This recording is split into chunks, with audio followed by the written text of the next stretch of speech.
Hello friends, welcome to John Academy. This is Shahul John. आज हम पढ़ने जा रहे हैं लेजिस्लेटिव काउंसिल, जिसे हिंदी में विधान परिषद कहा जाता है। विधानसभा के बारे में आप प्लेलिस्ट में चेक कर सकते हैं या प्रीवियस वीडियो देख सकते हैं। जो लेजिस्लेटिव काउंसिल यानी कि विधान परिषद का वर्णन जो किया गया है संविधान के आर्टिकल 169 में किया गया है। जैसा कि हमें पता है, लेजिस्लेचर एक स्टेट के लिए होती है। उसके अंदर दो उसके पार्ट होते हैं, एक होता है लेजिस्लेटिव असेंबली, दूसरी होती है लेजिस्लेटिव काउंसिल। लेजिस्लेचर का जो वर्णन है, एक्सप्लेनेशन है, आर्टिकल 168 में दिया गया है और कॉन्स्टिट्यूशन के पार्ट 6 में इसका वर्णित इसको किया गया है लेजिस्लेचर को। और इसके जो दो पार्ट है, लेजिस्लेटिव असेंबली जिसे हम पहले कवर कर चुके हैं, आर्टिकल 170 में इसके बारे में दिखाया गया है, बताया गया है। और लेजिस्लेटिव काउंसिल में के बारे में यानी कि विधान परिषद के बारे में आर्टिकल 169 में बताया गया है। और लेजिस्लेटिव काउंसिल जो होती है वो परमानेंटली या अनिवार्य नहीं होती है, क्योंकि अभी ये वर्तमान में सन 2023 चल रहा है ये। तो अभी के समय में लेजिस्लेटिव काउंसिल सिर्फ 6 ही राज्यों में है। Abolition of creation of legislative council in states, article 169। इसमें बताया गया है कि जो एक पार्लियामेंट है एबोलिश कर सकती है लेजिस्लेटिव काउंसिल को, यानी कि ख़त्म भी कर सकती है और क्रिएट भी कर सकती है सिंपल मेजॉरिटी द्वारा। और साथ ही साथ जो लेजिस्लेटिव असेंबली है कंसर्न स्टेट से स्पेशल मेजॉरिटी से रेजोल्यूशन पास कर सकती है, जिसके अंदर मेजॉरिटी में टोटल मेंबरशिप के मेंबर होते हैं असेंबली के, और वो कम नहीं होने चाहिए 2/3। जितने भी मेंबर हैं विधानसभा के, उसमें से कि जो मेंबर है 2/3 तो होने ही चाहिए, तब जाके विधान परिषद को भंग किया जा सकता है।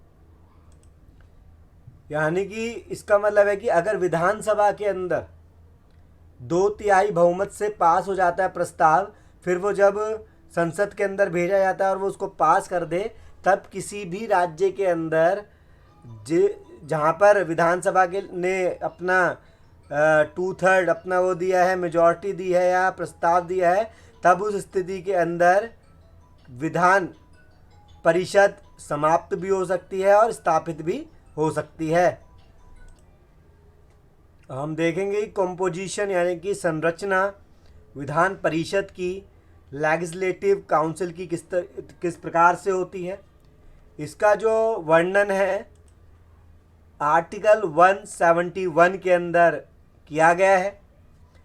Under the article 171 of the Constitution, the Legislative Council of our state shall not have more than 1/3 of the total strength of the state assembly and not less than 40 members।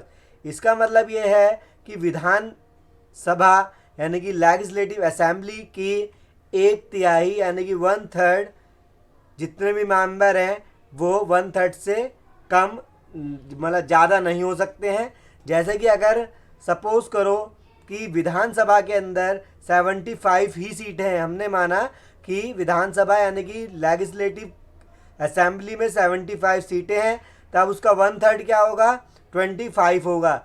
इसका मतलब ये है कि अब लेजिस्लेटिव काउंसिल यानी कि विधान परिषद के अंदर 25 से ज़्यादा सदस्य नहीं हो सकते हैं।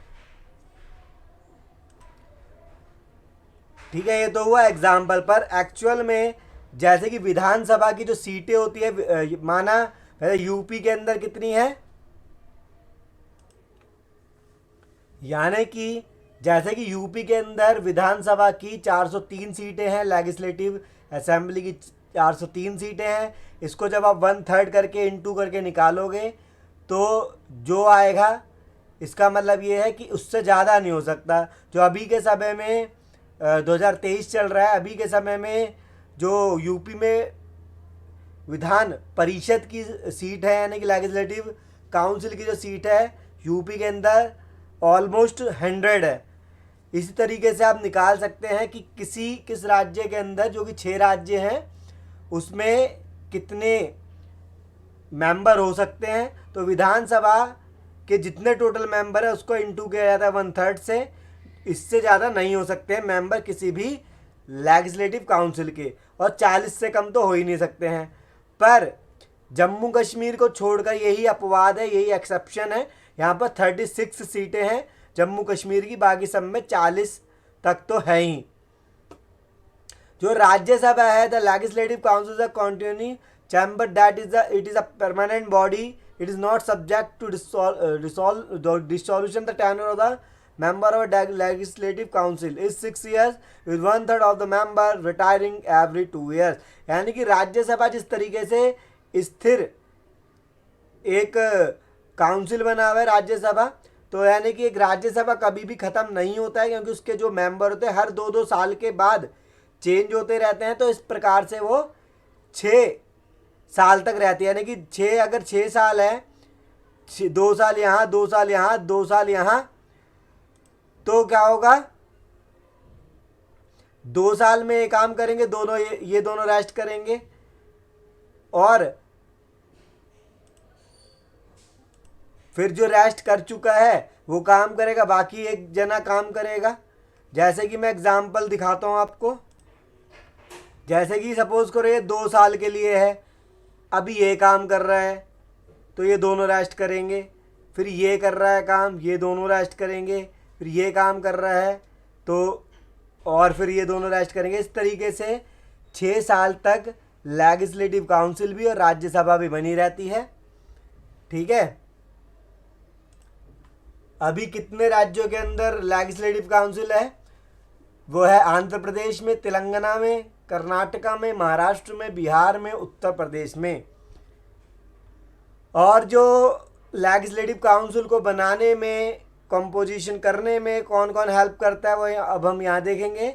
1/3 मेंबर जो होते हैं काउंसिल के इलेक्ट होते हैं मेंबर ऑफ विधानसभा से, और नीचे सेकंड पे देखेंगे 1/3 मेंबर आते हैं विधान परिषद के electorates consisting of member municipalities से, डिस्ट्रिक्ट बोर्ड से और लोकल बॉडी से।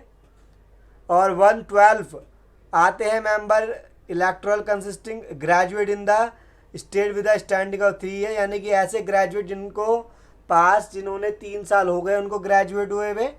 और 1/12 मेंबर इलेक्टोरेट होते हैं टीचर्स एजुकेशनल इंस्टीट्यूशन से, और lower in standard than a secondary school who have teaching experience of at least 3 years, यानी गवर्नमेंट टीचर की बात की जा रही है यहाँ पर, जिनको 3 साल हो चुके पढ़ाते हैं, वो भी पार्टिसिपेट करते हैं इनके इलेक्शन में। द रिमेनिंग जो बचे हुए हैं 1/6 मेंबर होते हैं, नॉमिनेटेड होते हैं गवर्नर के द्वारा, जिन पर्सन के पास स्पेशल नॉलेज होती है, स्फीयर ऑफ लिटरेचर होता है, साइंस, आर्ट्स, कॉर्पोरेटिव मूवमेंट होते हैं, सोशल सर्विसेज जिन्होंने करी होती है। ये 5 है, आपको याद रखने हैं। कौन कॉम्पोजिशन में लेजिस्लेटिव काउंसिल की में एक महत्वपूर्ण भूमिका निभाता है, इम्पोर्टेंस रोल निभाता है।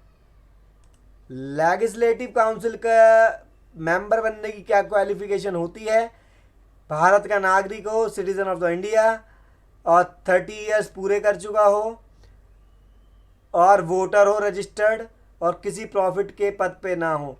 जैसे मैंने अभी बता दिया था, लेजिस्लेटिव काउंसिल 6 ईयर तक बनी रहती है, जैसे राज्यसभा बनी रहती है। यहाँ हम देख रहे हैं फंक्शन ऑफ लेजिस्लेटिव काउंसिल के क्या फंक्शन है। एक तो लेजिस्लेटिव काउंसिल जो होती है बाइकैमरल होती है, रिव्यू क्या काम करते हैं ये? Legislation represent diverse view points, provide expertise and ensure through examination of bills before enactment. तो ये सारा काम करती है विधान परिषद, यानी कि लेजिस्लेटिव काउंसिल,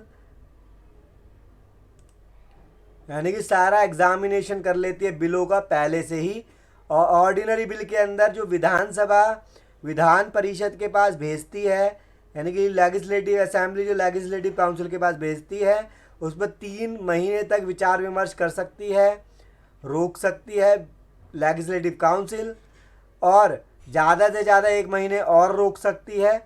उसके बाद उसको अगर वो पास करे ना करे, पास मान लिया जाएगा। यानी कि टोटल ऑर्डिनरी बिल को विधान परिषद यानी कि लेजिस्लेटिव काउंसिल 4 महीने तक रोक सकती है।